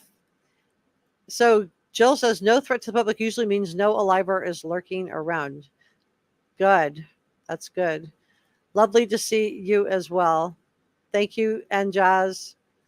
Thank you to all of our mods. Thank you, Pepper. Thank you, Leslie. Thank you, Amelia. So thank you to everybody. And I don't want to end it, but I do need to. All right, I will leave it there, and I will see you next time.